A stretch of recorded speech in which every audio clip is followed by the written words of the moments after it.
الحمد لله رب العالمين والصلاة والسلام على رسوله الكريم وعلى آله وأصحابه ومن تبعهم بإحسان إلى يوم الدين۔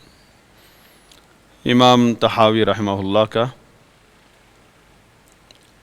فرمان ولا الہ غیرہ، اس کے ضمن میں چند باتیں جو کہ اہم ہیں، ایک طالب علم کے علم میں ان کا ہونا ضروری ہے۔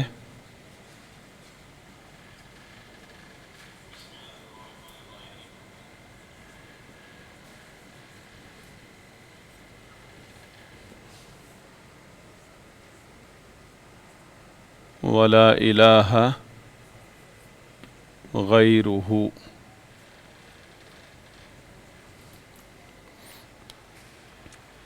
یہ توحید الوہیت ہے۔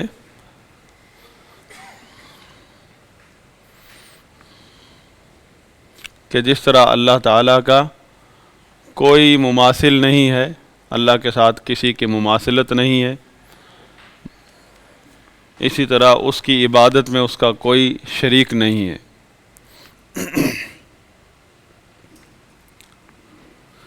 کلمہ توحید لا الہ الا اللہ،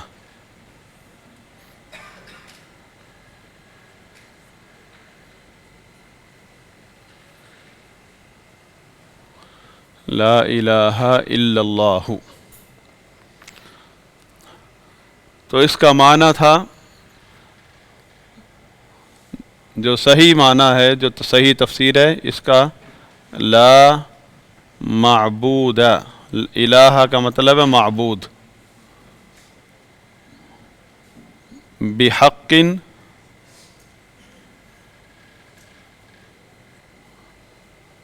الا اللہ،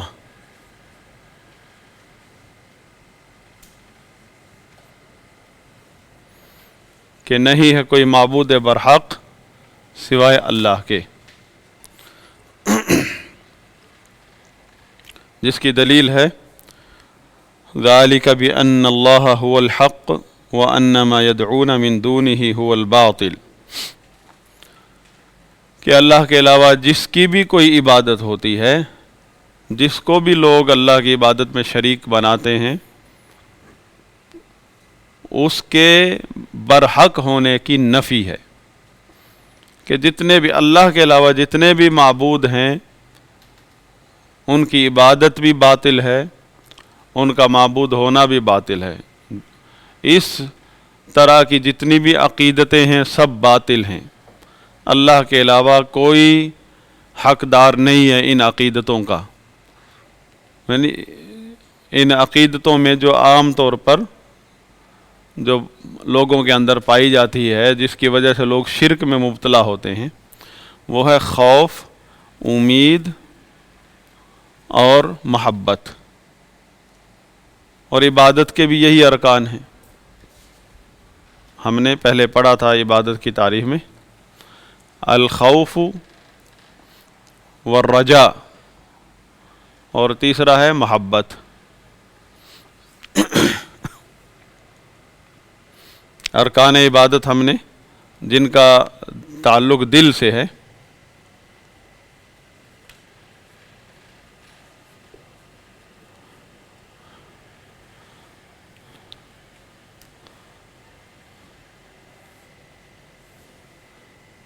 الخوف،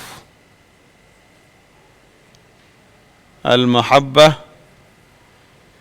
والرجاء، یہ دل کے اعمال ہیں۔ جب ان تین چیزوں کی بنیاد پر آدمی کسی کے سامنے عاجزی و انکساری اختیار کرتا ہے اور پھر کوئی کام کرتا ہے یا کسی کام سے پرہیز کرتا ہے، تو یہ عبادت ہے۔ اب چھوٹی سی مثال ہے کہ لوگوں نے مزاروں کے، مندروں کے، گردواروں کے نذرانے بنائے ہوئے ہیں کہ یہ کام کرنا ہے، فلاں تاریخ کو جا کر یہ چڑھاوا چڑھانا ہے اور یہ منت ماننی ہے وہاں، اگر ایسا نہ کیا تو گھر میں کوئی آفت آ سکتی ہے، کوئی نقصان ہو سکتا ہے، کوئی تجارت کا نقصان ہو سکتا ہے، کوئی بھی بیماری آ سکتی ہے، تو وہ اس وجہ سے ڈرتے ہوئے جا کر پھر وہ منت پوری کرتے ہیں۔ بتایا کس نے ہے؟ کس نے اس چیز پر لگایا ہے؟ کوئی ایسے علماء سو ہیں، کاہن ہیں یا علماء ہیں جو ان کو اس چیز پر لگاتے ہیں۔ اب وہ ان کا یہ ڈرنا کہ نقصان ہو جائے گا، نقصان کر دے گا، کوئی نقصان کر دے گا، یہ پہنچی ہوئی سرکار یہ کوئی نقصان کر دے گی میرا، کسی نے اس سرکار کے مزار سے درخت کاٹ لیا تھا، بس ٹہنی کاٹی تھی، الٹا کر دیا تھا، اس کو الٹا کر، یہ تو ہم نے بچپن سے سنا ہے، یہ سنی سنائی باتیں نہیں، ہم نے دیکھا ہے لوگوں کو اس طرح ڈرتے ہوئے، باقی کسی نے نہیں دیکھا الٹا کس کو کیا تھا، کون ہوا تھا، ہاں یہ کسی نے نہیں دیکھا ہے۔ اور ہو بھی جائے نقصان، ہو بھی جائے تو یہ شیطانی اعمال ہیں، لوگ ان کو کرامات کا درجہ دے دیتے ہیں۔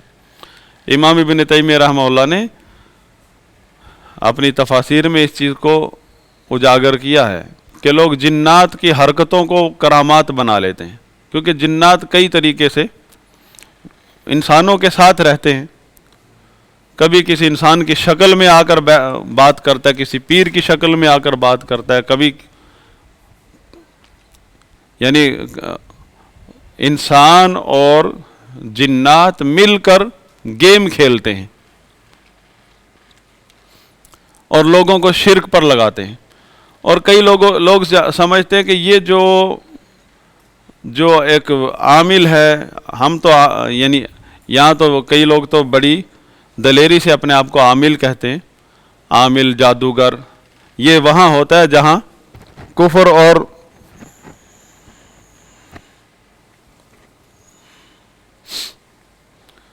جہاں کفر کو کفر نہیں سمجھا جاتا، وہاں پھر جیسے مشرکین مکہ سیدھا سیدھا کاہن کہتے تھے، کاہن۔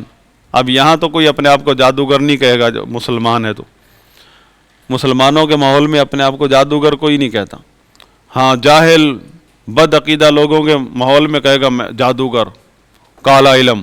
اب کراچی میں جیسے چاکنگ آپ سنتے ہیں، اس کا مطلب یہ ہے کہ عوام کے عقیدے اس تک گر چکے ہیں کہ وہ جادوگر اور کاہن اس طرح کے طواغیت میں، اور کوئی عالم دین جو شرعی رقیہ کرتا اس میں کوئی فرق نہیں کرتے۔ اس حد تک عوام کے عقیدے بگڑ چکے، یہ اس بات کی علامت ہے۔ اس میں ہمارا ذہن پتہ سب سے پہلے کہاں جاتا ہے، یہ حکومت کا قصور ہے۔ جو بھی کفر و شرک یا کوئی گمراہی علل اعلان ہونے لگ جائے تو اس میں فوراً حکومت کا قصور ہوتا ہے، جبکہ یہ اس بات کی علامت ہوتی ہے کہ عوام الناس کے عقائد بگڑ چکے ہیں۔ جب عوام الناس صحیح عقیدے پر ہوتی ہے اور بصیرت پر ہوتی ہے تو حاکم وقت کو جرأت نہیں ہوتی کہ وہ کسی بدعقیدگی کا اظہار کر سکے، اس کو بھی شرم آتی ہے لوگوں سے۔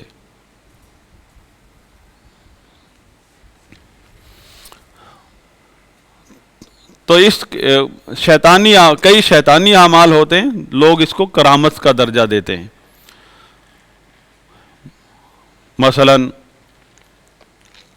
وہ عامل کاہن جس کو لوگ پیر صاحب سمجھ رہے ہیں، کوئی شیخ بزرگ سمجھ رہے ہیں، وہ کیا کہتا ہے، اپنے مریدوں کو سب کو بتا رہا ہوتا ہے کہ ابھی آپ لوگ فلاں ٹائم پر گھر سے نکلے تھے، فلاں کھانا کھا کر نکلے ہو، فلاں رنگ کا جو رکشہ تھا جس میں آپ بیٹھے تھے، راستے میں کتنی گاڑیاں چینج کی وہ بھی بتا دیتا ہے،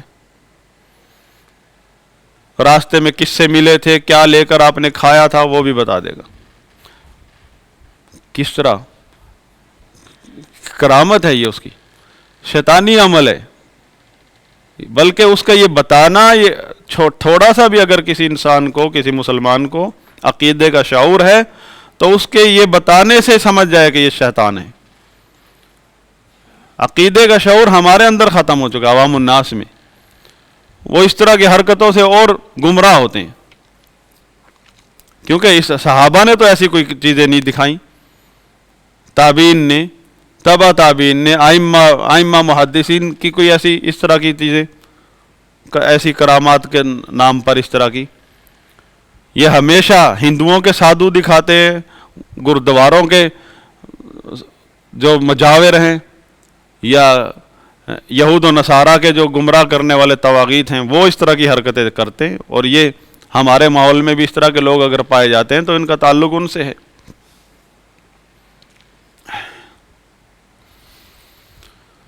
تو وہ شیطانی عمل کے ساتھ جس کو لوگ عام سادہ لوگ یا کم علم لوگ کرامت سمجھ بیٹھتے ہیں، لوگوں کو شرک پر لگاتے، لوگوں کے دلوں میں خوف پیدا کرتے غیر اللہ کا۔ شروع میں وہ شرک اصغر کی حد تک ہوتا ہے، پھر وہ شرک اکبر تک چلا جاتا ہے۔ اس کی زندہ مثال دیکھیں، سیدنا عبداللہ بن مسعود رضی اللہ عنہ اپنے گھر میں تشریف لائے تو اپنی بیوی کے گلے میں انہوں نے دھاگا دیکھا،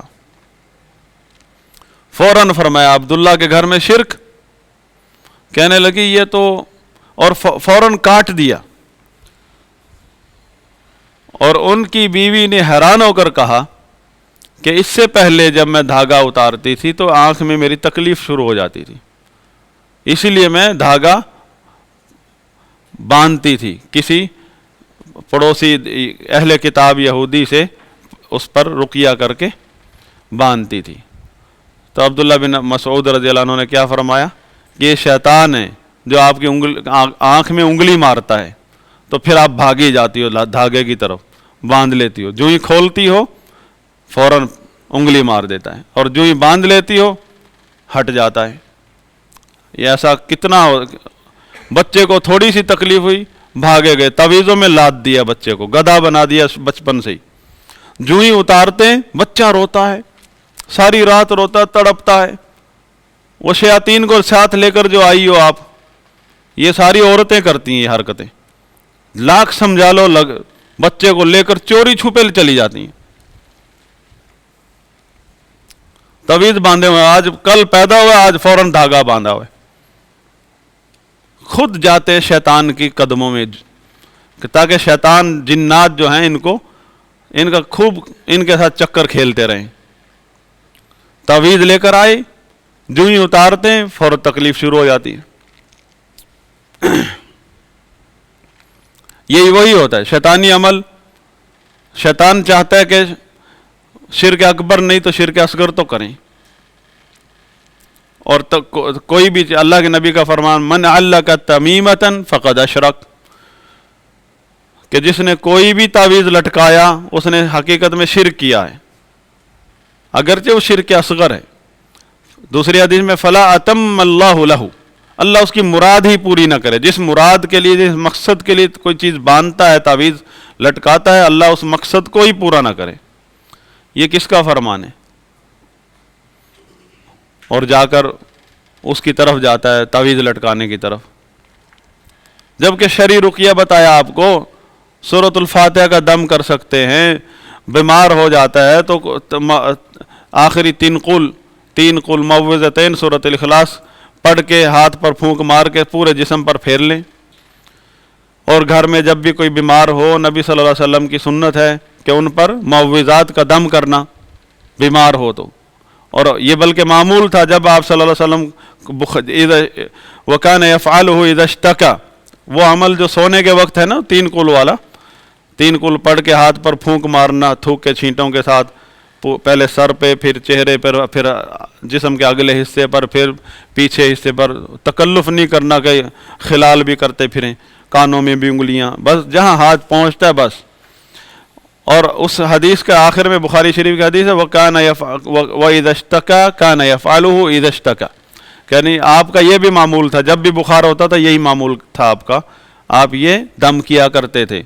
اور آپ کی آخری جو بخار تھا اس میں سیدہ عائشہ رضی اللہ عنہ دم کرتی تھی اسی طرح، اور آپ کے ہاتھ پر پھونک مارتی تھی، آپ کے ہاتھ، تاکہ آپ کا ہاتھ بابرکت ہے، اور نبی صلی اللہ علیہ وسلم اللہ کا رسول ہے، بخار ہوا ہے، اور دم کون کر رہا ہے؟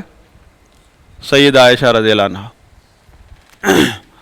یعنی یہاں سے یہ بھی پتہ چلا افضل آدمی ایک افضل ہے، متقی پرہیزگار ہے، اس پر دم ایک عام سا مسلمان بھی کر سکتا ہے۔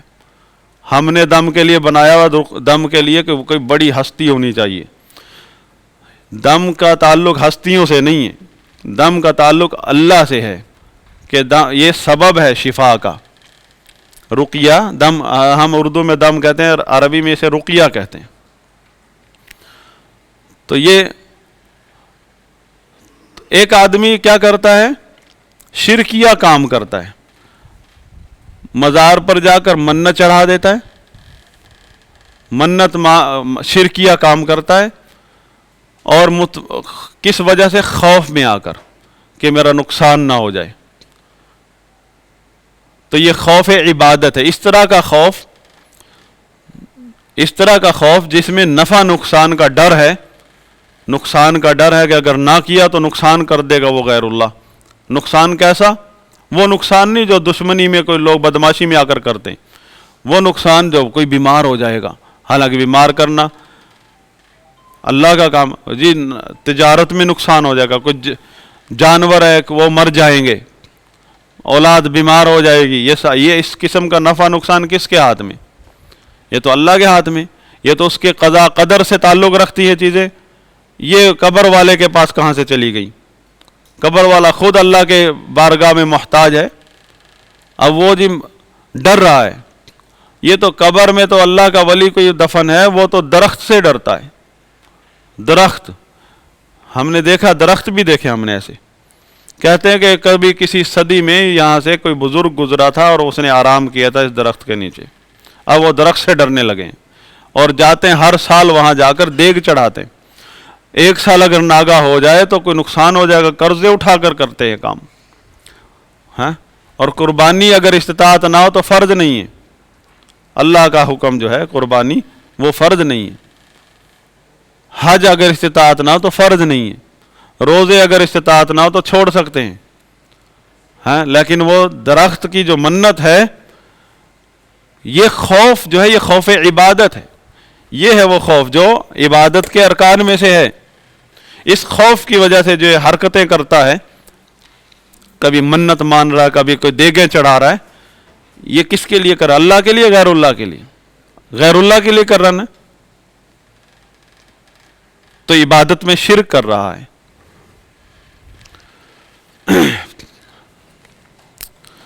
اسی طرح محبت میں بھی کرتا ہے کہ جا کے کاروبار شروع کرنا ہے، بچوں کی شادی کرنی ہے، یا گھر میں رزق کی تنگی ہے، رزق کی فراوانی چاہیے،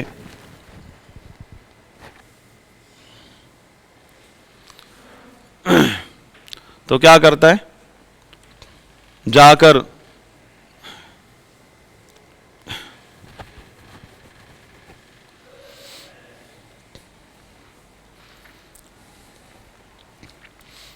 وہاں منت مان کر آتا ہے کہ میں جانور ذبح کروں گا، دیگیں چڑھاؤں گا، اور کس امید پر؟ امید لگاتا ہے، منت مان کر آتا ہے، حتیٰ کہ بچہ اولاد دے گا تو میں یوں کروں گا۔ کہاں؟ کسی درخت کے نیچے منت مانگ کر آتا ہے، درخت، قبر پر، درخت پر بچہ ہو جاتا ہے، کاروبار شروع کا، کاروبار میں فراوانی آ جاتی ہے، بلکہ جس دن وہ منت مان کر آیا تھا نا، اس دن سے وہ مطمئن ہے، خوش ہے، سب پریشانی ختم ہو گئی ہے اس کی، کیونکہ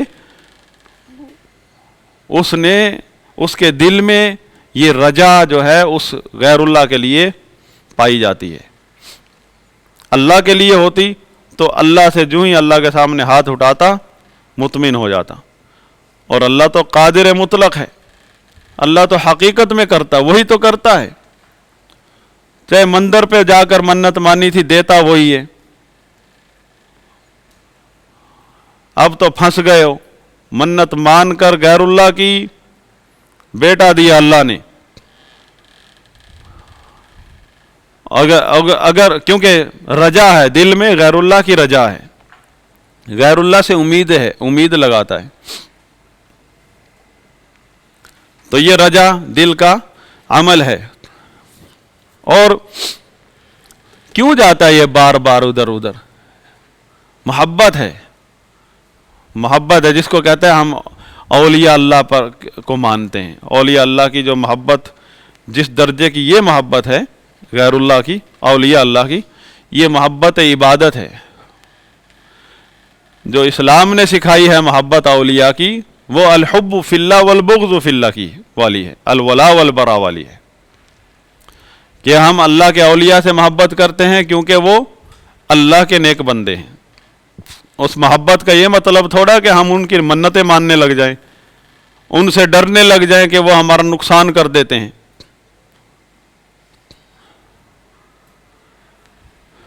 تو یہ اگر اللہ کی محبت ہو تو ہر وقت اس تلاش میں رہے، اللہ میرا اللہ کیا چاہتا ہے، میرا اللہ کیا مجھ سے کیا چاہتا ہے، کیا کس چیز سے خوش ہوتا ہے، کیا میرے اوپر اللہ نے فرض کیا تاکہ میں ادا کروں، اللہ میرا خوش ہو جائے تاکہ ناراض نہ ہو جائے. اسی کو تقویٰ کہتے ہیں کہ اللہ کی اطاعت کرنا، اس کی نافرمانی سے بچنا، تاکہ کہیں اللہ مجھ سے ناراض نہ ہو جائے اور کہیں میں اس کی پکڑ میں نہ آ جاؤں. وقایا.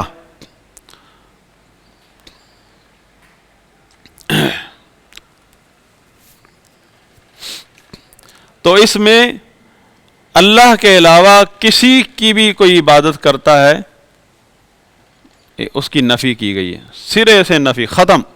کوئی بھی اس لائق نہیں اللہ کے علاوہ کہ اس کی عبادت کی جائے، اس سے ڈرا جائے، اس کی محبت.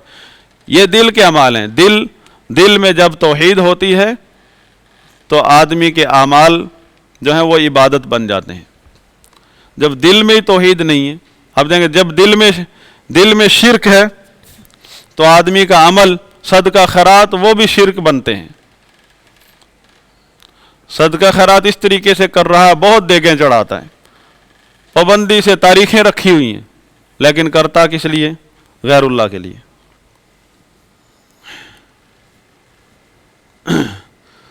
بہرحال یہ چھوٹی سی ایک چیز تھی کہ اس میں نفی ہے، اس کلمے میں یہ نفی ہے اور یہ اس بات ہے. نفی کس چیز کی ہے؟ اللہ کے علاوہ جتنے بھی معبودان ہیں، معبودان باطلہ، جتنے بھی معبود ہیں وہ باطل ہیں، الا اللہ. اب اگلا مرحلہ یہ ہے، اگلی بات یہ ہے، لوگوں نے یہ سمجھا ہوا ہے کہ مشرکین عرب جو کفار ہیں وہ پتھروں کی پوجا کرتے ہیں یا لکڑیوں کی. پتھر جہاں دیکھا بس پوجا، سجدے میں گر گئے. اگر وہ اتنے پتھروں کے پجاری ہوتے نا تو انہیں چھوٹے چھوٹے بت بنانے کی ضرورت نہیں. بڑے بڑے پہاڑ تھے چاروں طرف، پہاڑوں پر لپٹ جاتے، یہ ہمارے معبود ہیں. پورا عرب جو ہے پہاڑوں سے بھرا پڑا ہے. آپ مکہ کا دیکھیں نا، اوپر سے فضائی نظارہ دیکھیں، کتنی چوٹیاں، پہاڑوں کی چوٹیاں نظر آتی. ہر پہاڑ کو کسی کو بارش کا رب بنا لیتے، کسی خالق الہ بنا لیتے. کسی کو کبھی سنا کہ کسی پہاڑ کی منت چڑھائی انہوں نے؟ تو بتوں کی پوجا کیوں کرتے تھے؟ کیونکہ پتھروں سے وہ پتھروں میں کوئی تاثیر سمجھتے، جس طرح کہ آج کل کے مشرک ہیں کہ فلاں پتھر میں فلاں تاثیر ہے اور فلاں پتھر میں فلاں تاثیر ہے.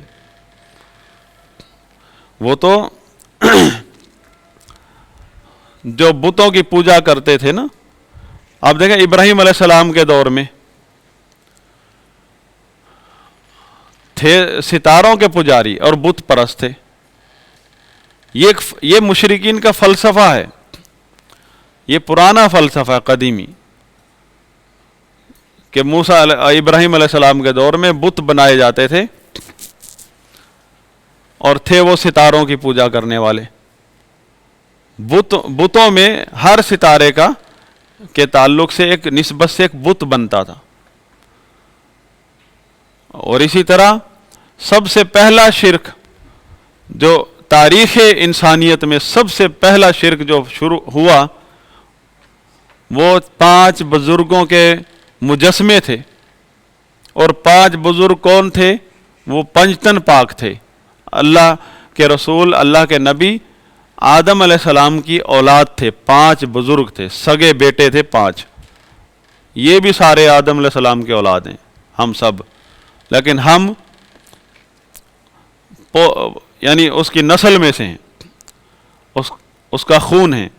لیکن آدم علیہ السلام کے وہ 5 بیٹے جو تھے وہ اماں حوا کے پیٹ سے پیدا ہوئے تھے.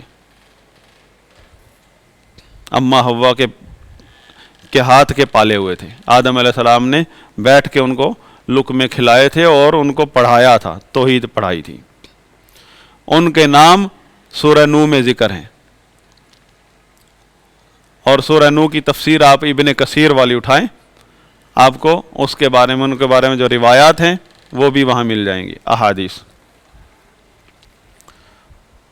اب یعنی شروع میں تو بس وہ ایک یادداشت کے لیے، یادگار کے لیے ان کے مجسمے بنائے تھے. جنہوں نے بنائے تھے وہ تو توحید پر تھے، ان سے یہ غلطی ہوئی، ان سے یہ بدعت ہوئی.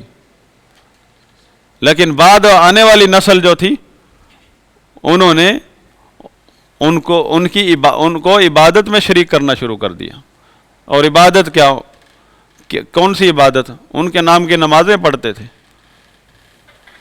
یہی عبادت کہ محبت، خوف، رجا، عقیدت اس حد تک بڑھ گئی کہ وہ عبادت کا درجہ اختیار کر جاتی ہے. عقیدتیں جو ہے غیر اللہ سے جب غیر شرعی طریقے سے ہوتی ہیں تو پھر وہ عبادت کا درجہ اختیار کر جاتی ہیں. اسی لیے جو شرک ہے، تاریخ انسانیت میں جو شرک کی ابتدا ہے اس کے 2 سبب ہیں. شرک کی ابتدا کے 2 سبب ہیں. ایک ہے اللہ کے نیک بندوں کی محبت میں غلو، حد سے گزر جانا. اور دوسرا ہے ان کی تصویریں بنانا یادگار کے لیے، یادداشت کے لیے، میموری کے لیے.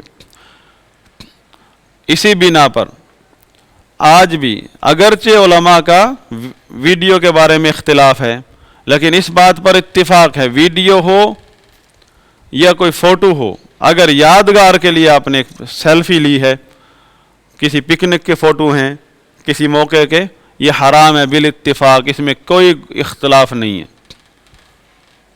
جو میموری ہم نے بھری ہوئی ہے، کارڈ بھرے ہوئے ہیں، البم بنائے ہوئے ہیں، اس میں کسی عالم کا اختلاف نہیں، یہ حرام ہے. یہی مین سبب تھی، وجہ تھی شرک کی، اس لیے حرام ہے.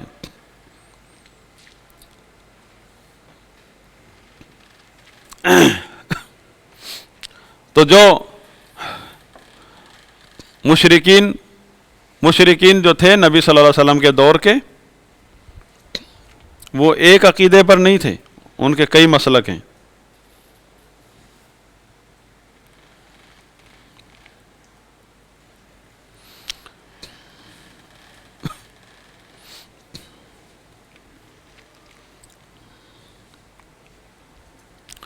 شیخ الاسلام محمد بن عبد الوہاب رحمہ اللہ کی کتاب ہے القواعد الاربعہ، اس میں 3 قاعدہ وہ ارشاد فرماتے ہیں کہ نبی صلی اللہ علیہ وسلم ان لوگوں میں ظاہر ہوئے ہیں جو عقائد میں، عبادت میں اختلاف رکھتے تھے آپس میں، متفرقین فی عباداتہم، کہ وہ ایک ہی چیز کی عبادت نہیں کرتے تھے تو مشرکین سارے. لیکن آپ دیکھیں گے یہاں ہمارے ہاں بھی کسی کا کوئی معبود ہے، کسی کا کوئی معبود ہے. فَمِنْهُمْ مَنْ يَعْبُدُ الْمَلَائِكَةَ، ان میں کوئی ایسے لوگ بھی تھے جو فرشتوں کی عبادتیں کرتے تھے، اور ایسے بھی تھے جو نبیوں اور نیک لوگوں کی عبادت بھی کرتے تھے، اور ایسے بھی تھے جو پتھروں اور درختوں کی عبادت کرتے تھے، اور ایسے بھی تھے جو سورج اور چاند کی عبادت کرتے تھے، بتوں کی پوجا کرتے تھے. اب بتوں میں بت جو ہیں وہ پتھر کے ہیں، لیکن ہے تو کسی شخص کی نسبت سے. جیسے وہ 5 بزرگوں کے بت جو ہیں وہ پتھر کی تھوڑی پوجا کر رہے، وہ تو بزرگوں کی پوجا کر رہے ہیں. اور وہ 5 بزرگوں کے جو بت تھے وہ بھی نبی صلی اللہ علیہ وسلم کی بعثت سے پہلے مشرک یہ قریش مکہ میں عرب لوگوں میں جب شرک کا آغاز ہوا، اس آغاز میں ہی وہ بت دریافت ہو گئے تھے۔ جدہ کے ساحل پر وہ دفن تھے، ریت میں دبے ہوئے تھے، وہ 5 نوح علیہ السلام کی قوم کے بت جدہ کے ساحل پر دفن تھے۔ عرب قریش مکہ کے ایک بزرگ تھے ان کے، جس نے شرک کا آغاز کیا، عمرو بن لحی، اس کو خواب آیا کہ جا وہاں 5 بزرگوں کے بت ہیں اور وہاں نکلے۔ مطلب مشرکین کے خواب بھی سچے ہوتے ہیں۔ جب شیطان جو ہے وہ اپنے پجاریوں کو رہنمائی کرتا ہے۔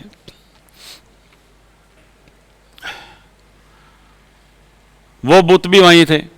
فتح مکہ کے دن جب بتوں سے پاک کیا گیا خانہ کعبہ کو، اس دن 2 بت ایسے تھے، ایک ابراہیم علیہ السلام کا بت بنایا ہوا تھا اور ایک اسماعیل علیہ السلام کا، وہ بھی نکلا۔ مشرکین مکہ اولیاء اللہ کے منکر نہیں تھے۔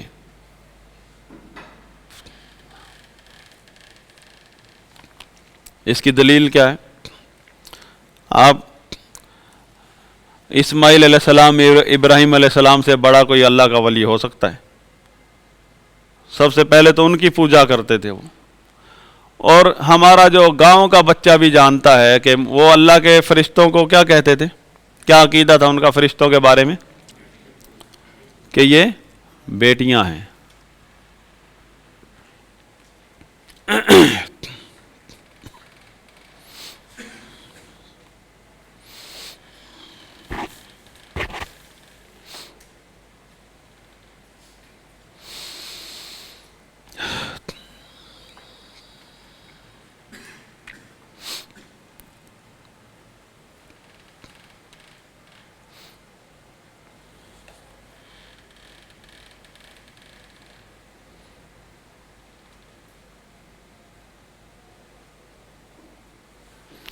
سورہ انبیاء 98 نمبر آیت ہے۔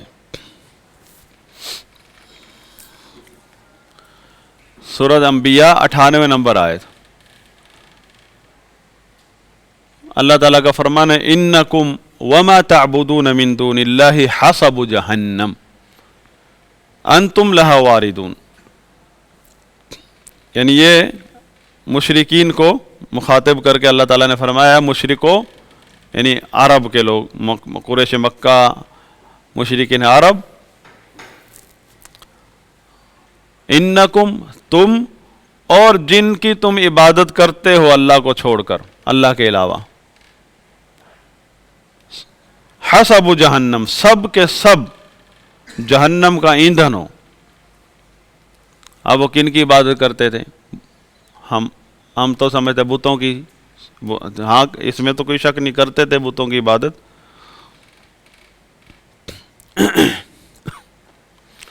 تو جب یہ آیت اتری تو انہوں نے الٹا مذاق اڑانا شروع کر دیا، کہنے کا اچھا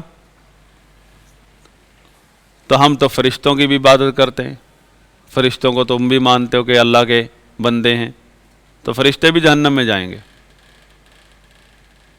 عیسیٰ علیہ السلام کی بھی عبادت کر رہے ہیں یہود و نصارہ، عزیر علیہ السلام کی عبادت ہو رہی ہے، ابراہیم اسماعیل علیہ السلام کی عبادت تو وہ خود کر رہے تھے۔ تو کتنوں کی ہم عبادت کرتے ہیں اور تم ان کو مانتے ہو، تو تم نے تو ان کے خلاف خود ہی بول دیا۔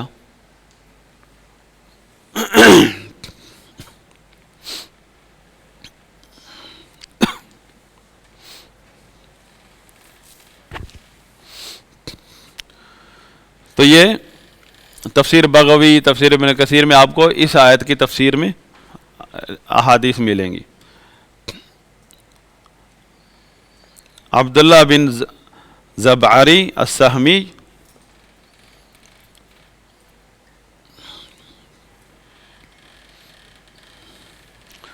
اس کے پاس ولید بن مغیرہ گئے. ولید بن مغیرہ نے بتایا کہ اللہ کے رسول صلی اللہ علیہ وسلم نے ان کے بارے میں کہا ہے. تو وہ عبداللہ بن زبعری سہمی جو ہے وہ کہنے لگے اما واللہ لو وجدتہ لخصمتہ، کہنے لگا میں غالب آ جاؤں گا، اگر میں ہوتا نا وہاں میں غالب آ جاتا نعوذ باللہ نبی صلی اللہ علیہ وسلم کے اوپر. مطلب اس کا کہنے کا یہی تھا کہ یہ کہنے لگا الیست تعبد الیہود تعبد عزیرا، یہود جو ہے عزیر علیہ السلام کی عبادت کر رہے ہیں، والنصارى تعبد المسیح وبنو ملیح یعبدون الملائکہ، اور بنو ملیح جو ہے وہ فرشتوں کی عبادت کرتے ہیں. تو نبی صلی اللہ علیہ وسلم نے ان کو جواب دیا بل ہم یعبدون الشیاطین، بلکہ وہ شیاطین کی عبادت کرتے ہیں، نبیوں کی عبادت نہیں کرے، کیونکہ شیاطین نے ان کو اس پر لگایا. شیاطین کون؟ بل کانوا یعبدون الجن. یہ بھی قرآن میں ہے مشرکین کے بارے میں. فرشتے کہیں گے، فرشتوں کو جب اللہ پوچھیں گے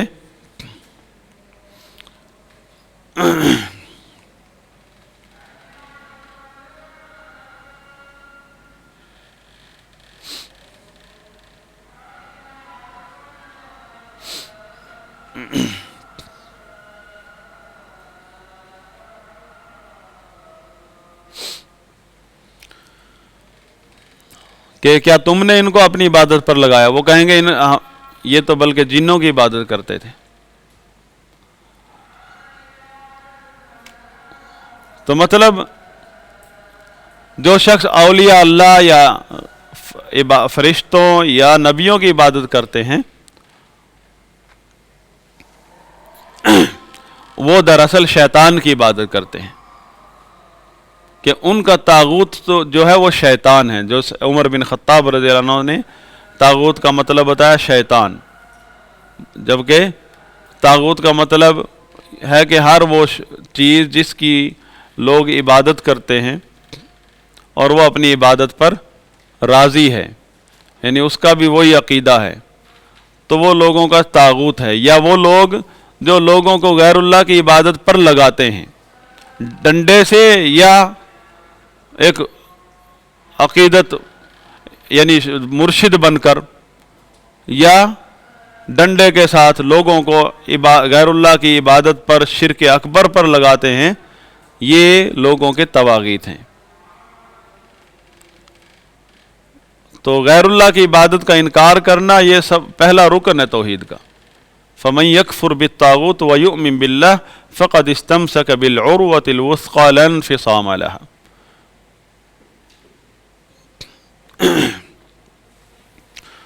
تو اس کلمہ توحید میں لا معبود حق الا اللہ جو نفی کی گئی ہے وہ غیر اللہ کی عبادت کی نفی کی گئی ہے، کہ اللہ کے علاوہ کوئی بھی ذرا بھی کسی کا حق نہیں عبادت میں الا اللہ.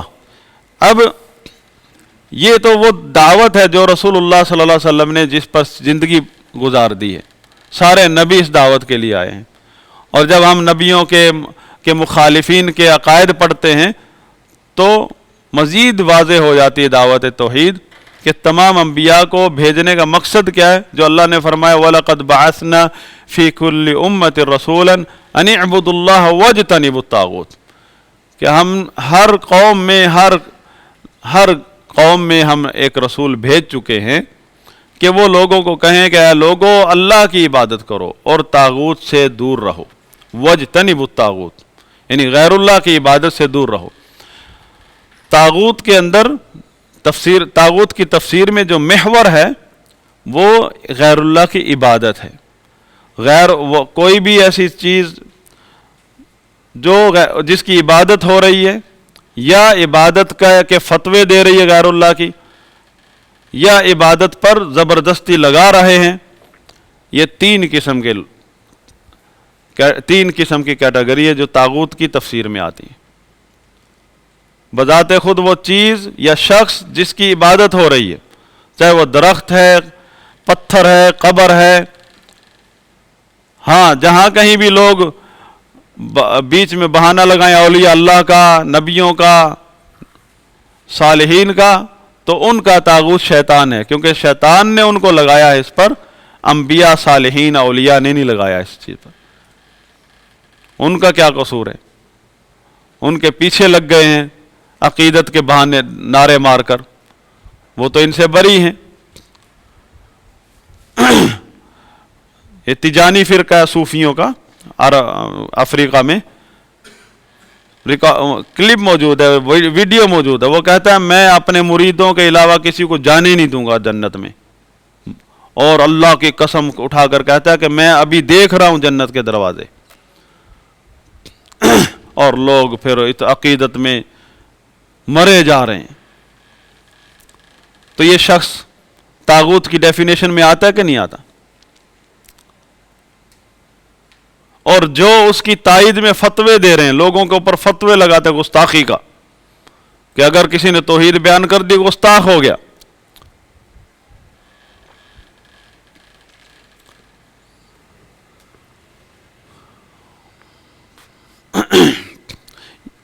یہ جھگڑا ہے نبیوں کے ساتھ مشرکین کا عبادت کے معاملے میں۔ آپ خود دیکھتے ہیں، تھوڑا سا بس آپ جو ہے نا توحید کی بات کرے، کس طرح اہل شرک جو ہیں کس طرح طیش میں آتے ہیں، پاگل ہو جاتے ہیں۔ ان کا بس چلے تو زندہ جلا دیں آپ کو۔ ہاں ویسے بہت مہذب میٹھی زبان والے ہیں، توحید اور اہل توحید کو دیکھنا برداشت نہیں کرتے۔ اتنا سیریس معاملہ ہے، اور پھر کیا ہے، صدیوں سے علماء دین جو ہیں، یعنی علماء کا بہت بڑا طبقہ اس لا الہ الا اللہ کا معنی کیا کر رہے ہیں، کیا معنی اس کی باطل تفسیریں،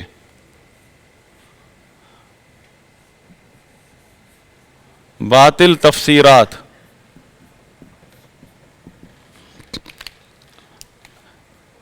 ایک فرقے نے معنی کیا لا خالق الا اللہ، کہ جھگڑا ہی ختم ہو جائے گا اگر آپ کہنا لا خالق الا اللہ، کوئی مشرک آپ سے ناراض نہیں ہوگا، کیونکہ وہ بھی کہتا ہے اللہ ہی خالق ہے، ابو جہل بھی کہتا ہے اللہ ہی خالق ہے۔ لا قادر الا اللہ،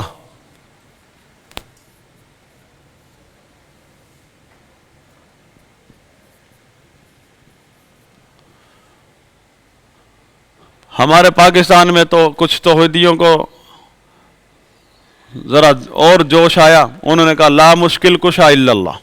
یہ مشکل کشا عربی کا لفظ تو نہیں ہے، لیکن زبان ان کی کیونکہ اردو ہے نا، مشکل کشا۔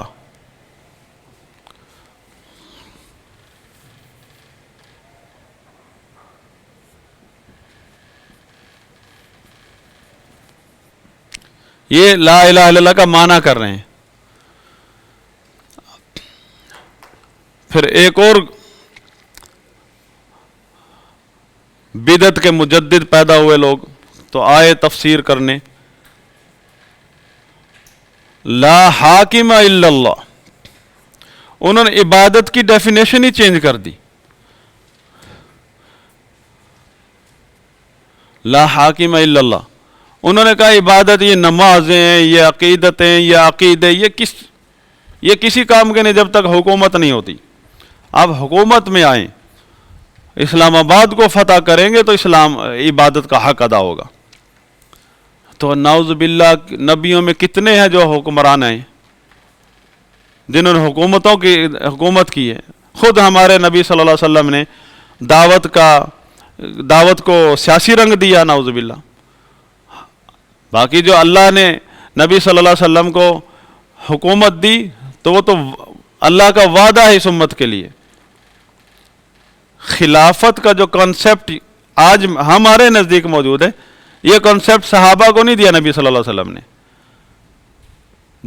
جس آیت سے سورہ نور کی جو آیت ہے جس سے وہ خلافت کے الفاظ ہیں وہاں لَيَسْتَخْلِفَنَّ، استخلاف، اس کا مطلب جو آج لوگوں نے لیا ہوا ہے وہ نبی صلی اللہ علیہ وسلم نے نہیں دیا وہ کانسیپٹ۔ اس کا مطلب تو یہ ہے کہ اس وقت جو ہے جب نبی صلی اللہ علیہ وسلم نے دعوت کا آغاز کیا، حتیٰ کہ مکہ بھی مسلمانوں کا نہیں سمجھا جاتا تھا، مسلمانوں کو بے دین نعوذ باللہ بے دین ہونے کا طعنہ دیا جاتا تھا۔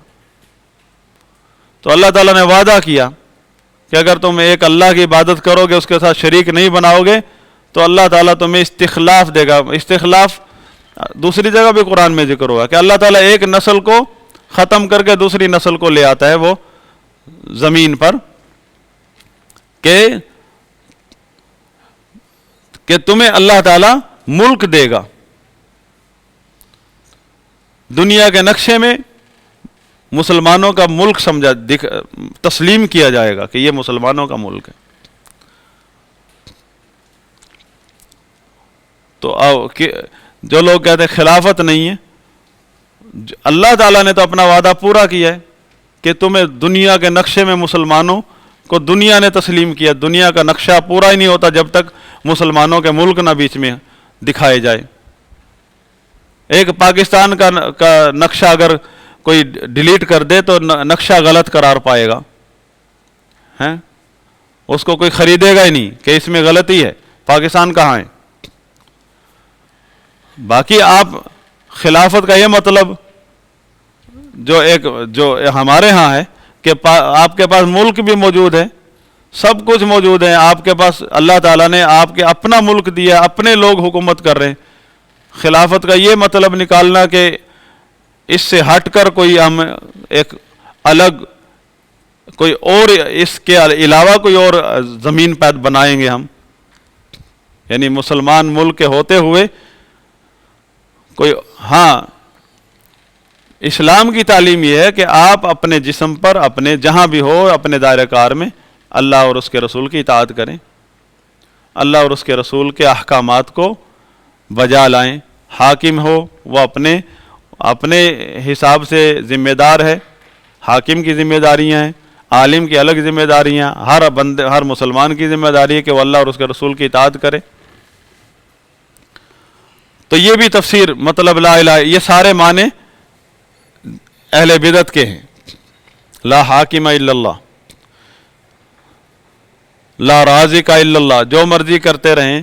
دیکھیں خالق ہے، قادر ہے، مشکل کشائی کرنا، خالق پیدا کرنا، قدرت، حکم، یہ سارے اللہ کے افعال ہیں، اللہ کے افعال ہیں کہ اللہ تعالیٰ یہ کام کرتا ہے۔ تو اس میں تو ابو جہل نے انکار نہیں کیا ان چیزوں کا، اور یہ توحید ربوبیت ہے کہ جب اللہ کے افعال کی بات آتی ہے تو اس کا تعلق توحید ربوبیت سے ہے کہ افراد اللہ بافعالہ، اللہ تعالیٰ کو اس کے افعال میں ایک ماننا۔ تو یہاں اللہ کے افعال کی بات ہو رہی ہے، یہاں تو اللہ بندوں کے افعال کی بات ہو رہی ہے کہ بندے اپنے افعال کو اللہ کے علاوہ کسی کے لیے بھی اگر خاص کرتے ہیں یا کسی کو بھی اللہ کے ساتھ شریک کرتے ہیں تو یہ عبادت بھی باطل ہے اور یہ عقیدتیں بھی باطل ہیں، یہ معبودان باطلہ ہیں۔ کوئی اللہ کے علاوہ حقدار نہیں ہے بندوں کے افعال کا۔ بندے اپنے اعمال کو اللہ کے لیے خالص کریں، یہاں توحید عبادت ہے۔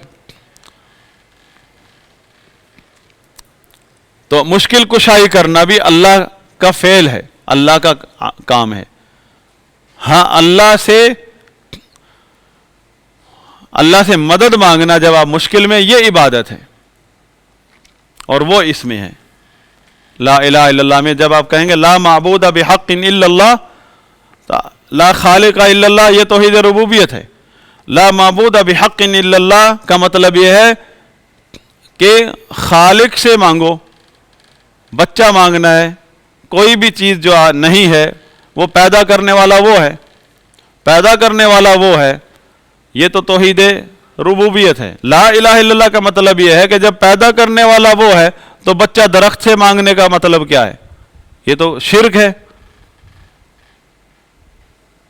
جب پیدا کرنے والا وہ ہے، رزق دینے والا وہ ہے، مشکل کشا وہ ہے، حاکم اعلیٰ وہ ہے، فیصلہ اس کا چلتا ہے، تو پھر اسی سے مانگو۔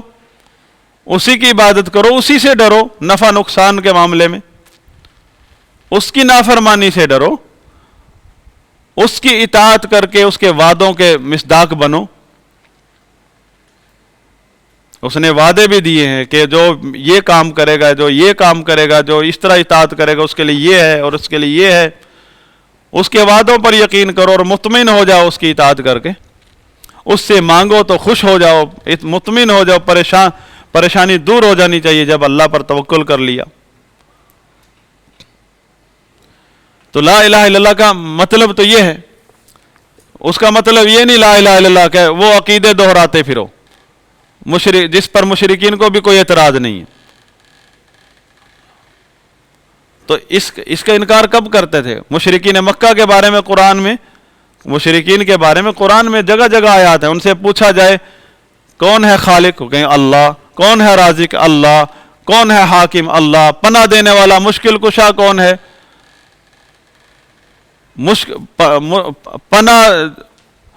پناہ دینے والا کون ہے، اللہ۔ یعنی ان عقائد میں وہ توحید کا عقیدہ رکھتے تھے۔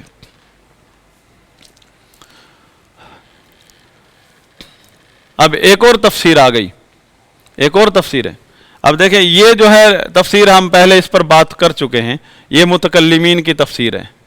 یہ لامشکل کشا والی جو ہے آج کل جب دیکھا نا ان متکلمین کے مسلک کے لوگوں نے کہ دیکھا نا جب شرک اکبر علی اعلان ہو رہا ہے مسلمانوں میں، تو وہ لا الہ الا اللہ کے تشریح کر رہے گھنٹے گھنٹے لگا کر لا مشکل کشا الا اللہ۔ وہ تو مانتا ہے، کون کہہ رہا ہے کہ مشکل کشا اللہ نہیں ہے؟ کوئی ہے ادھر کوئی آپ نے دیکھا کہ جو شرک کرتا اور وہ یہ بھی کہتا ہو کہ اللہ مشکل کشا ہی نہیں کرتا ہے؟ کوئی دیکھا آپ نے کوئی شرک چاہے کتنا بھی پھیل جائے، کوئی بندہ آپ نے دیکھا جو کہتا اللہ بچہ نہیں دے سکتا، اللہ بارش نہیں برساتا، اللہ تعالیٰ مشکل کشائی نہیں کرتا؟ تو آپ کی یہ تفسیریں کرنے سے وہ توحید پھیلے گی، شرک کا علاج ہو جائے گا۔ شرک کا علاج اسی تفسیر میں جو قرآن کے مطابق ہے، جو محمد رسول اللہ صلی اللہ علیہ وسلم کی دعوت ہے، کہ آپ صاف صاف کہو جب دیکھو کہ کوئی غیر اللہ کو پکارتا ہے، غیر اللہ کی عبادت کرتا ہے، تو لا الہ الا اللہ کا مطلب اسے یہ سمجھاؤ کہ نہیں ہے کوئی معبود برحق سوائے اللہ کے، کیونکہ پکارنا، مدد کے لیے پکارنا یہ عبادت ہے اور اس کا حقدار صرف اللہ ہے۔ اللہ کے علاوہ کسی کو بھی اگر آپ سمجھتے ہو کہ اس کو پکارا جا سکتا ہے، یہ باطل ہے۔ اور وہ اس بات کا کب انکار ہے کہ اللہ مشکل کشا ہے؟ وہ تو مانتا ہے اللہ مشکل کشا ہے، لیکن پھر بھی شرک کرتا ہے، اس کی عبادت میں شرک کرتا ہے۔ اللہ تعالیٰ نے کیا فرمایا مشرکین کے بارے میں؟ وَمَا يُؤْمِنُ أَكْثَرُهُمْ بِاللَّهِ إِلَّا وَهُمْ مُشْرِكُونَ۔ اکثریت ان کی اللہ پر ایمان رکھتے لیکن شرک کرتے۔ شرک کس چیز میں کرتے ہیں؟ کہ وہ کہتے ہیں اللہ کے ساتھ کوئی اور بھی مشکل کشا ہے۔ لیکن ایسے زندیق آج پائے جاتے ہیں، آج ایسے زندیق پائے جاتے ہیں۔ ابو جہل میں یہ جرت نہیں تھی وہ کہے کہ اللہ کے علاوہ بھی کوئی مشکل کشا ہے، آج دھڑلے سے کہتے ہیں۔ اس کی وجہ بھی یہ ہے کہ اس کا مطلب یہ ہے کہ ملک میں ایسے علماء موجود نہیں ہیں جو توحید جانتے ہیں، یا توحید جانتے ہوں گے لیکن توحید کی بات نہیں کرتے ہیں،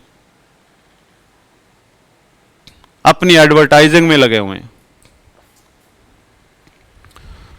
تو ابو جہل اور اس کی قوم کو کبھی یہ جرت نہیں تھی، بلکہ وہ یہ کبھی کہیں گے بھی نہیں کہ اللہ کے علاوہ کوئی مشکل کشا ہے۔ اور اس کی دلیل ہے قرآن کریم، کہ قرآن نے اس بات کی گواہی دی ہے کہ وہ اس حد تک توحید پر تھے کہ وہ اللہ کے علاوہ کسی کو مشکل کشا نہیں مانتے تھے، بلکہ جب مشکل میں گر جاتے تھے تو عام اعلان کرتے تھے کہ لوگوں شرک کو چھوڑ دو، خالص توحید کے ساتھ اللہ کو پکارو۔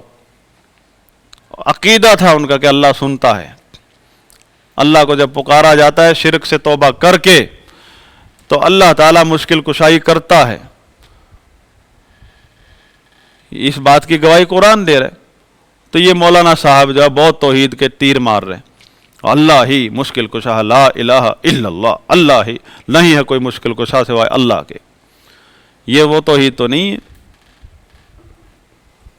توحید لا معبود بحق الا اللہ میں آپ سمجھانا چاہتے ہو، یہ یوں سمجھاؤ کہ دیکھو آپ بھی، کیونکہ جس کو بھی وہ سمجھانا چاہ رہے ہیں مولانا صاحب تقریروں میں لا الہ الا اللہ کی تفسیر بدل کے، وہ اس سے اقرار کروایا جا سکتا ہے کہ اللہ کو مشکل کشا مانتے کہ نہیں مانتے. وہ کہے گا بالکل اللہ مشکل کشا ہے. تو پھر اس کو یہ سمجھایا جا سکتا ہے لا معبود بحق الا اللہ. ہم نے پڑھا تھا تو اسی کتاب میں توحید ربوبیت جو ہے مستلزم ہے توحید عبادت کو، کہ جب ایک آدمی مانتا ہے کہ اللہ ہی مشکل کشا ہے تو اس سے لازم آتا ہے، اس سے لازم آتا ہے کہ وہ اللہ ہی کو پکارے مشکل میں. لیکن وہ نہیں پکار رہا تو یہ اس کی بدعقیدگی ہے، بغاوت ہے، اپنے عقیدے سے بغاوت کر رہا ہے کہ مانتا ہے کہ اللہ ہی مشکل کشا ہے، پھر درخت سے ڈرتا ہے، درخت کے نیچے جا کے جانور ذبح کرتا ہے اور کہتا ہے پریشانی ٹل جائے گی. پریشانی کے وقت اب اللہ کو پکارنا چاہیے نا. کہتا ہے اللہ ہی خالق ہے اور پھر بچے کے لیے جاتا ہے کسی قبر پہ غیر اللہ کے پاس.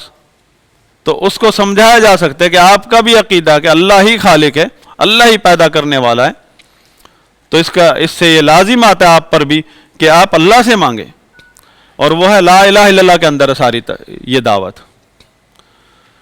دوسرا بندہ کہتا ہے لا حاکم الا اللہ، اور تیسرا ایک اور کہتا ہے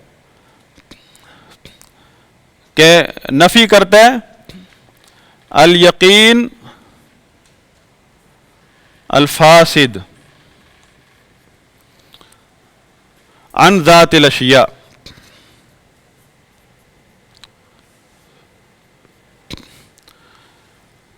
اللہ کے علاوہ غیر اللہ، یعنی غیر اللہ یا بے جان، جاندار بے جان چیز، جتنی بھی چیزیں ہیں ان کی ذات کے بارے میں جو یقین ہے فاسد یقین. یعنی آپ کہتے ہیں آگ جلاتی ہے،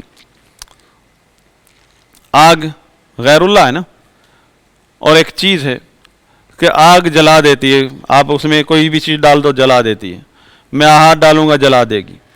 آپ کا جو یقین ہے آگ کے بارے میں آگ جلا دیتی ہے، یہ آپ کا یقین فاسد ہے. وہ کہتا ہے کون ہے یہ؟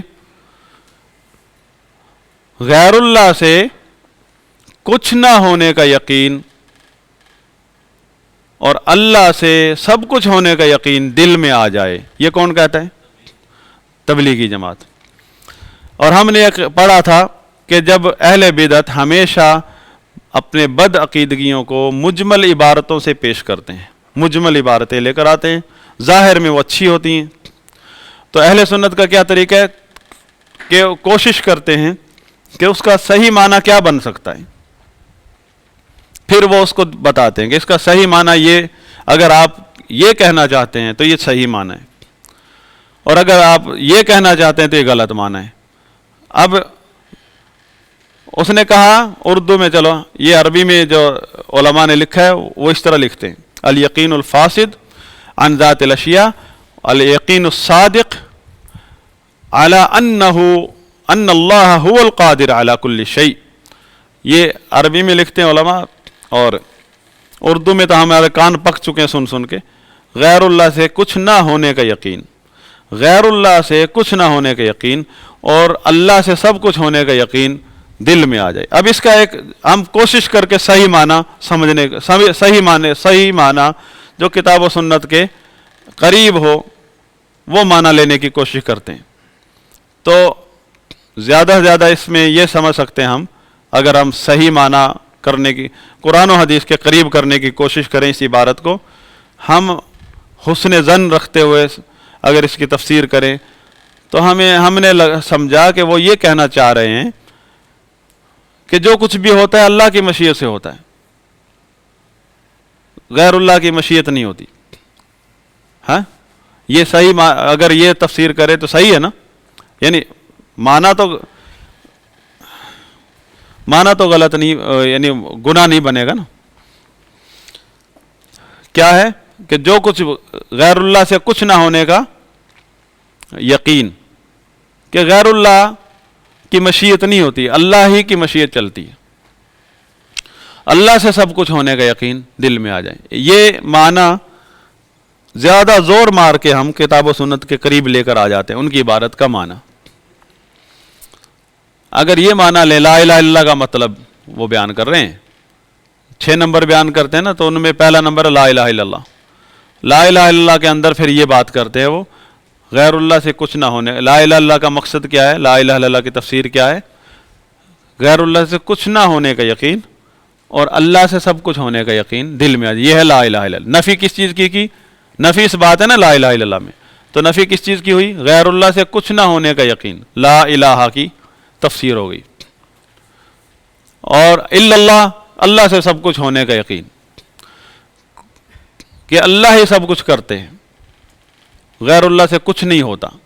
سادہ الفاظ میں ہمیں یہی سے لگتا ہے کہ وہ یہ کہنا چاہ رہے ہیں کہ اللہ ہی سب کچھ کرتے ہیں۔ تو اگر یہ بھی لے لے تو لا الہ الا اللہ کی تفسیر یہ نہیں ہے، یہ تو یہ بھی توحید ربوبیت میں آئے گی، جبکہ ان دوسرا باطل جو فاسد معنی ہے، جو گمراہ کن معنی اس کا معنی ہے، جو وہ ہمیں جب پتہ چلتا ہے جب ان کے تفصیل سے بیانات سنتے ہیں، بزرگوں کے ان کے جو تفصیل سے جب بیانات سنتے ہیں، پھر ہمیں پتہ چلتا ہے کہ ایک آدمی چھوٹی سی دکان تھی، بہت بڑی فیملی تھی، دکانداری کر رہا ہے، کسی نے اس کو بلایا چلو زندگی دے دو اللہ کے راستے میں، اس نے کہا میرے بچے مر جائیں گے بھوکے، اس نے کہا شرک ہے یہ، اللہ دیتا ہے رزق، دکان سے پر یقین لگایا ہوا ہے۔ دکانداری، ایک چھوٹی موٹی تجارت کرنا، کوئی بھی کام کرنا، محنت مزدوری کرنا،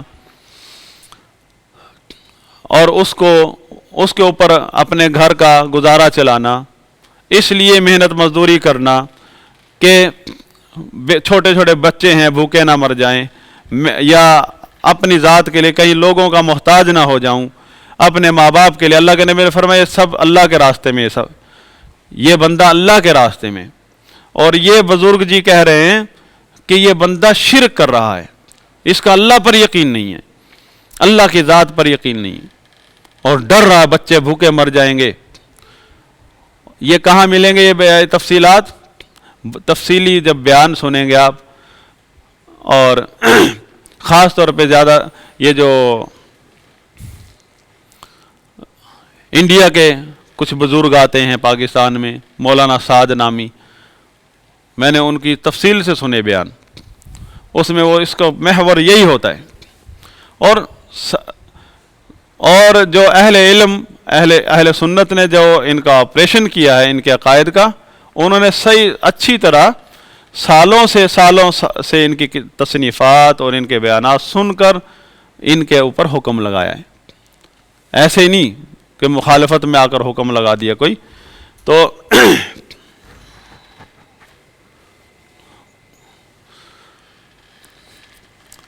وہ کہتا ہے کہ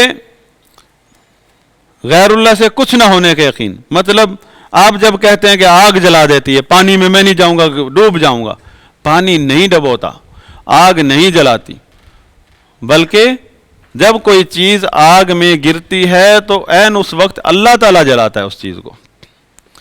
کوئی بندہ پانی میں گرتا ہے تو عین اس وقت اللہ تعالیٰ ڈبوتا ہے، یعنی فاعل اللہ ہے۔ آگ ہم کیا کہتے ہیں؟ ہم کہتے ہیں آگ سبب ہے جلنے کا، پانی ڈوبنے کا سبب ہے، محنت مزدوری معیشت کا سبب ہے، رزق کا سبب ہے، اسباب کو اختیار کرنا چاہے، کم ٹوٹے پھوٹے اسباب ہیں۔ توکل کا مطلب یہ نہیں ہے، توکل کا مطلب یہ ہے کہ آپ اسباب اختیار کرو اور نتیجہ اللہ پر چھوڑو۔ اللہ چاہے تو آگ میں گرے ہوئے بندے کو بچا لے، ورنہ آگ چھوڑتی کسی کو نہیں ہے، پانی کسی کو نہیں چھوڑتا ہے، اللہ چاہے تو بچا لیتا ہے، کچھ بھی ہوتا ہے اللہ کی مشیت سے ہوتا ہے، لیکن یہ چیز اسباب جو ہے یہ اللہ کی سنت ہے، سنت اللہ ولن تجد لسنت اللہ تبدیلا، اور وہ اسباب کا رد کر رہا ہے۔ جو اسباب کی جو کوئی بات کرے گا فوراً کہتا ہے شرک ہے، یہ فاسد عقیدہ ہے، زندیقانہ عقیدہ ہے یہ، کہ اسباب کا انکار کرنا جو اللہ تعالیٰ نے بنائے ہیں، اور وہ لا الہ الا اللہ کی تفسیر بیان کر رہے ہیں، ہر چھوٹا بڑا لا الہ الا اللہ کی تفسیر بیان کر رہے ہیں۔ اب عام آدمی کو تو پتہ نہیں اس کے پیچھے مقصد کیا ہے عبارت کے پیچھے، اگر اچھا گمان رکھیں بھی صحیح تو مقصد کیا بنتا ہے، وہ لا الہ الا اللہ کی تفسیر میں نہیں آتا، وہ زیادہ سے زیادہ اللہ کی مشیت سے تعلق رکھتا ہے کہ اللہ کی مشیت سے سب کچھ ہوتا ہے۔ اگر ہم ایک حسن ظن رکھتے ہوئے مطلب سمجھیں کہ اللہ کے غیر اللہ سے کچھ نہ ہونے کا یقین، اللہ سے سب کچھ ہونے کا یقین دل میں آ جائے، اگر ہم اس حسن ظن کے بیس پر اس کا ترجمہ کریں تو ہم کہیں گے کہ یہ کہنا چاہ رہے ہیں کہ اللہ ہی ہر چیز پر قادر ہے، اللہ تعالیٰ کی مشیت سے سب کچھ ہوتا ہے، لوگوں کے چاہنے سے کچھ نہیں ہوتا ہے۔ تو یہ بھی لا الہ الا اللہ کی تفسیر نہیں بنتی، اس کا بھی تعلق اللہ کے مشیت سے ہے اور اللہ کی قضاء و قدر سے ہے، توحید ربوبیت سے ہے۔ تو نبیوں کی دعوت یہ نہیں ہے، لا الہ الا اللہ کا مطلب یہ نہیں ہے۔ لا حاکم الا اللہ، اس پر کافی بات ہو چکی ہے کہ اللہ کا حکم دو طرح کا، ایک حکم کونی قدری، ایک حکم شرعی۔ تو یہ تو اللہ کا حکم ہے، ربوبیت سے تعلق رکھتا ہے، آپ نے کیا کرنا ہے وہ بتائیں۔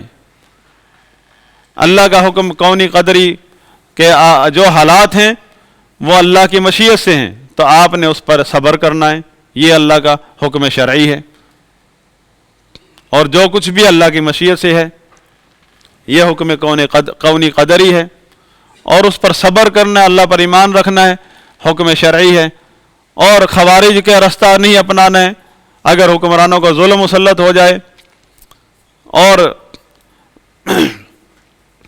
اللہ کی تقدیر پر ایمان رکھنا ہے، بے صبرہ نہیں ہونا، یہ حکم شرعی ہے۔ اس میں کہاں سے آ گیا اسلام آباد، اس میں کہاں سے آ گئی خلافت، جہاد، امارت؟ اس میں تو اللہ کے حکموں پر سر تسلیم خم ہونا ہے بس، چاہے وہ حکم کونی قدری ہے شرعی ہے۔ انہوں نے کیا کیا، لا الہ الا اللہ کا مطلب کیا لا حاکم الا اللہ، اور اس کا مطلب جہاد، خلافت، انقلاب، اسلام آباد۔ ہاں، مطلب اللہ کے دین سے کھیل رہے ہیں لوگ، الفاظی کے ساتھ لوگوں کو گمراہ کر رہے ہیں، نبیوں کی دعوت سے ہٹا رہے ہیں لوگوں کو۔ اور یہ حال ہے مذہبی طبقے کا، یعنی وہ جو ممبروں پر بیٹھے ہیں وہ گمراہ کر رہے ہیں تو اللہ اس لا الہ الا اللہ کی تفسیر سے، جبکہ قوم جو ہے وہ شرک کی دلدل میں دفن ہوتی جا رہی ہے۔ لوگ، یہ علاج ہے شرک کا، یہ لوگ سمجھتے ہیں اگر ہم شرک سے لوگوں کو منع کریں گے تو اس میں کوئی فائدہ تھوڑا ہے، اس سے کیا فائدہ ملے گا ہمیں، یعنی ان کو فائدہ نہیں نظر۔ اور اللہ تعالیٰ نے نبیوں کا سارا سلسلہ ہی اسی لیے رکھا ہے کہ لوگ شرک سے بچ جائیں، اور جو قوم بھی تباہ ہوئی ہے وہ شرک سے توبہ نہ کرنے کی وجہ سے تباہ ہوئی۔ اور ان حضرات کو، بڑے بڑے حضرات ہیں، ان کو اس منہج میں، نبیوں کی دعوت میں اسلام کا غلبہ نظر نہیں آ رہا ہے۔ ان کو اسلام کا غلبے کے لیے گھوڑے سے اتر کے دوڑ پڑیں، اور بھائی گھوڑے پہ بیٹھ کے قتال کرو، نہیں یہ کہہ رہے گھوڑا تو سست ہے، ہم نیچے اتر کے دوڑیں گے۔ اب مسافر، ٹرین جا رہی ہے اسلام آباد، اور اتنا جنون آ گیا ٹرین سے اتر کے دوڑنے لگ جائے، تو ٹرین تو پہنچے گی اسلام آباد، یہ بندہ ادھر ہی رستے میں کہیں شکارپور کے ہسپتال میں دم توڑ کے مرے گا۔ تو انہوں نے دم توڑ لیا، ان میں کوئی اسلام کی خدمت نہیں کی انہوں نے، اور یہ اکثریت ہے۔ تو امام طحاوی رحمہ اللہ نے جو پوائنٹ اٹھایا ہے وہ اہل سنت کے عقیدے کے مطابق ولا الہ غیرہ، یہ ساری باتیں جو ہیں اللہ کے بارے میں پہلے بیان ہو چکی ہیں توحید ربوبیت میں۔ اور توحید ربوبیت پر جب یہ لوگ آتے ہیں، توحید الوہیت کے ساتھ انہوں نے یہ حال کیا کہ اس کا معنی ہی بدل دیا، اور جب توحید ربوبیت پر آتے اللہ کی ربوبیت پر تو وہاں پھر بھول جاتے ہیں اللہ خالق ہے، مشکل کشا ہے، حاکم ہے، مالک ہے، رازق ہے، سب کچھ بھول کے صرف ایک بات پر اٹکے ہوئے کہ اس کائنات کو اللہ نے پیدا کیا ہے اور وہ اکیلا ہے، بس توحید ہو گئی، جس میں مشرکین کا بچہ بھی ان سے زیادہ توحید جانتا ہے۔ توحید ربوبیت میں وہاں اللہ کے دیگر افعال کو چھوڑ دیا، صرف اللہ ہی اس کا اللہ خالق ہے اور یہ جہان مخلوق ہے اور وہ پیدا کرنے میں اکیلا ہے، یہ اس پر زور، یہ سارا۔ اور جب آئی بات نبیوں کی دعوت کی، اس میں توحید ربوبیت میں گھس گئے اور اپنے مقاصد اور اپنے منہج کو توحید کے نام پر اپنے منہج کو جو ہے لوگوں کے سامنے پیش کر رہے ہیں۔ لا حاکم الا اللہ، یہ خوارج اور خوارج کے منہج پر چلنے والے لوگ یہ تفسیر کرتے ہیں۔ اسی طرح جب توحید بیان کرتے ہیں تو اگر وہ اہل حدیث طبقے سے تعلق رکھتے ہیں اور وہ خارجی ہو چکے ہیں تو پھر وہ کہتے ہیں توحید کی 4 اقسام ہیں۔ چوتھی قسم کہتے ہیں توحید حاکمیت، اور اس میں آیت پڑھتے ہیں ان الحکم الا للہ، جب اس کا مطلب کیا ہے؟ وہ توحید ربوبیت میں آ چکی ہے، اللہ ہی حاکم اعلیٰ ہے، اللہ ہی کا فیصلہ چلتا ہے اور اللہ ہی کے حکم پر، قضاء و قدر پر ایمان رکھنا یہ شریعت کا حکم ہے۔ اور یہ جو ہے یقین فاسد و غیر اللہ سے نہ ہونے کا یقین، کچھ نہ ہونے کا یقین، ایک اللہ کی ذات سے سب کچھ ہونے کا یقین دل میں آ جائے، یہ باطنیوں کی تفسیر ہے، فرقہ باطنیہ کی، جو تبلیغی جماعت پھیلا رہی ہے۔ اور لوگ سمجھتے ہیں یہ علماء اہل سنت کا مسلک ہے، شاید علماء دیوبند کا مسئلہ ہے۔ علماء دیوبند ایک الگ فرقہ ہے، ماتریدی ہیں، صوفی ہیں، نقشبندی ہیں، لیکن ان کا یہ عقیدہ نہیں ہے، تبلیغی جماعت کا جو عقیدہ ہے وہ ان کا نہیں ہے، اس میں فرق کیجیے۔ تبلیغی جماعت جو ہے خالص باطنی صوفیوں کا عقیدہ لے کر اٹھی ہے اور لا الہ الا اللہ کے نام پر لوگوں کو نبیوں کی دعوت سے گمراہ کر رہی ہے۔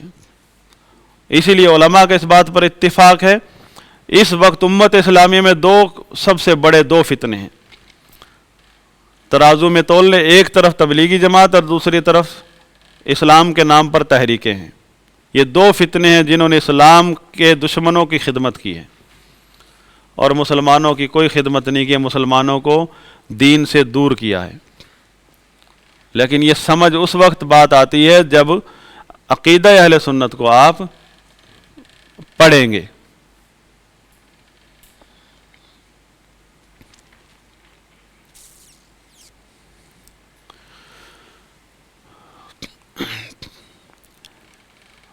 آگے پھر اچھا، توحید حاکمیت آپ نے سنا ہوگا نا۔ توحید حاکمیت جو ہے سب سے پہلے جس شخص نے استعمال کیا لفظ توحید حاکمیت، وہ مولانا مودودی نے استعمال کیا، اس سے پہلے کسی اہل علم نے توحید حاکمیت کو استعمال نہیں کیا۔ اور اس کے لیے اس میں ایک اپنا کانسیپٹ دیا ہے اسلامی انقلاب کے نام پر، اور اس میں جو نصوص جن نصوص سے استدلال لیا ہے وہ نصوص اللہ کے حکم کونی قدری اور شرعی سے تعلق رکھتی ہیں، ان الحکم الا للہ۔ اور پھر آگے ان کو مل گئے، یہ تو آغاز تھا نا، جب پھر بعد میں مل گئے ان کو عقیدہ سلفی عقیدہ پڑھے ہوئے لوگ بھی مل گئے جو مودودی ہیں، خارجی سوچ کو پسند کرتے ہیں، انہوں نے پھر آ کر اس کی سلفائزیشن کی، مودودی کے عقیدے کی سلفائزیشن کی، اس کو سلفیت کا رنگ دیا کہ توحید کی 4 اقسام ہیں۔ پہلے ان کو 3 کا بھی نہیں پتا تھا، تو انہوں نے 3 جو مدینہ یونیورسٹی سے پڑھی تھی 3 اقسام، پھر اس میں چوتھی مودودی توحید کو پھر چوتھے نمبر پر رکھا، 4 اقسام ہیں۔ آپ پڑھیں گے کچھ اہل حدیث ہیں جو اپنی توحید کی کتابوں میں یہ بیان کرتے ہیں۔ میں نے ایک کتاب عربی میں تھی، الوجیز فی عقیدت السلف، اس کا ترجمہ کسی نے کیا پاکستانی اہل حدیث نے، اس میں تھی توحید کی 3 اقسام، اس نے حاشیہ لگایا اس نے کہا چوتھی بھی اقسام ہے، ان کو نہیں پتہ مصنف کو، اور وہ توحید حاکمیت جس کی وحی ہے مولانا مودودی کو ہوئی تھی، اور اس کی جو ہے نا سلفی رنگ میں اس کو پیش کرنے کے لیے یہ پیش ہیں، یہ جو نام نہاد اہل حدیث. تو اس حضرت نے پھر اس کو دلائل سے مزین کیا. اور جس طرح ہم توحید ربوبیت کی تعریف بیان کرتے ہیں افراد اللہ بافعالہ، تو توحید حاکمیت کی بھی تعریف پیش کی پھر انہوں نے اخوانی سلفیوں نے. کیا ہے؟ کہتے افراد اللہ بالحکم والتشریع. افراد اللہ بالحکم والتشریع، حکم کا مطلب حکم کونی قدری، تشریع کا مطلب شرع یشرع تشریعا، مطلب شریعت.